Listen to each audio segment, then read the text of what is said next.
Morning students, आज हम पढ़ेंगे ज़ीरो ऑर्डर काइनेटिक्स, मतलब ज़ीरो ऑर्डर के बारे में पढ़ेंगे। ज़ीरो ऑर्डर काइनेटिक्स क्या होती है, उनकी इंटीग्रेटेड रेट इक्वेशन पढ़ेंगे।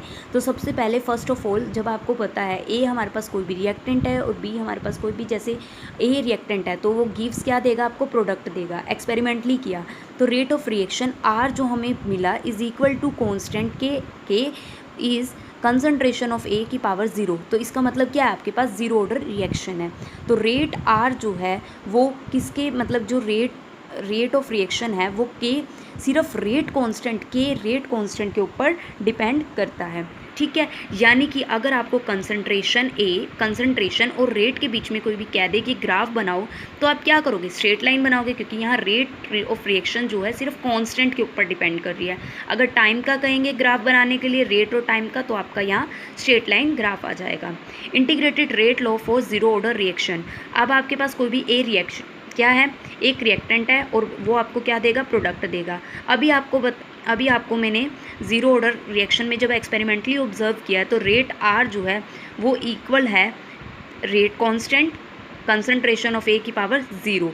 तो हमने पहले जो लास्ट क्लास में किया है, तो रेट जो होता है रिएक्टेंट और प्रोडक्ट की टर्म में, उसको हम यहाँ ऐसे लिख सकते हैं माइनस dA/dt। तो ये देखो, ये भी रेट है, ये भी रेट है, तो इन दोनों इक्वेशंस को इक्वेट कर दो। ये आपने इन दोनों इक्वेशंस को इक्वेट कर दिया। ठीक है, जब आपने इनको इक्वेट किया तो dA/dt concentration of dA/dt minus dA/dt और के ए नोट आ गया। ठीक है, अब यहाँ पर dA/dt किया गया, dA/dt ले लिया इधर, dA/dt हो गया माइनस KDT। इन क्वेश्चंस को सॉल्व करने के लिए हम क्या करेंगे, इंटीग्रेटेड बोथ साइड्स करेंगे। इंटीग्रेशन अगर जब आपने की तो इन क्वेश्चंस के लिए हम क्या करेंगे, लिमिट्स भी पुट करेंगे। हमें वैल्यूज़ निकालनी है कि हमें ज़ीरो ऑर्डर रिएक्शन निकालनी है। तो टाइम अगर हम ज़ीरो ले रहे हैं तो हमारे पास कंसंट्रेशन जो ए है, ए की कंसंट्रेशन ए नोट हो रही है इनिशियल में, जब हम स्टार्टिंग पॉइंट में ले रहे हैं।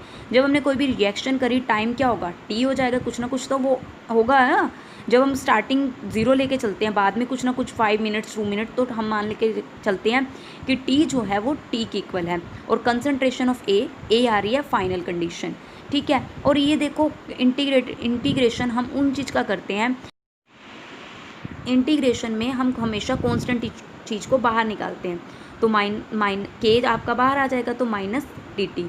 वही टाइम t ज़ीरो था, तो ये देखो ज़ीरो पे आपकी कंसंट्रेशन कितनी है, ए नोट आ रही है, तो ए नोट टी पे आपकी कंसंट्रेशन ए है। तो इंटीग्रेटेड बोथ साइड, इंटीग्रेशन आपको आती होगी।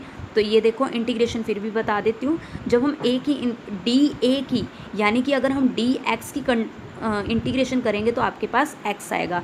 अगर आप इंटीग्रेशन x की करोगे, अगर आपको कह दे कि x की करो, तो एक पावर आपकी बढ़ जाती है। ठीक है, x/1।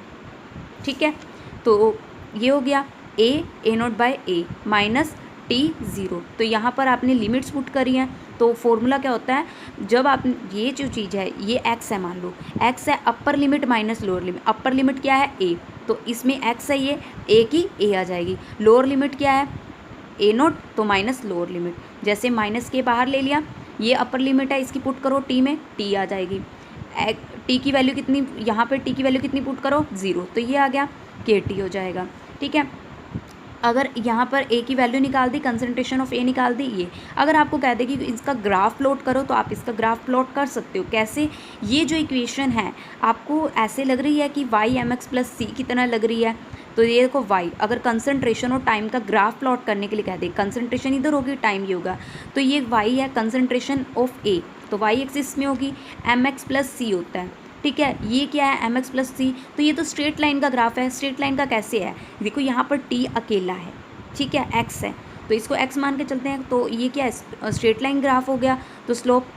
ठीक है, अब ये स्ट्रेट लाइन हो गया। अब ये क्या है, c, ये c क्या है, इंटरसेक्टिंग पॉइंट है, तो ये आपका ये ग्राफ बनेगा विद नेगेटिव साइन। स्लोप हमेशा स्ट्रेट लाइन होगा। ये नेगेटिव साइन क्या है, ये आपका इस साइड फिर डिक्रीजिंग ऑर्डर में आ जाएगा। ठीक है, इसके लिए अब अगला क्या है, half life period of reaction. Half life क्या मतलब क्या है, हाफ का मतलब आधा, तो आधे का मतलब क्या है कि अगर हम कोई भी रिएक्शन कर रहे हैं उसके लिए ये हाफ होगी। Time in which reaction complete in 50%।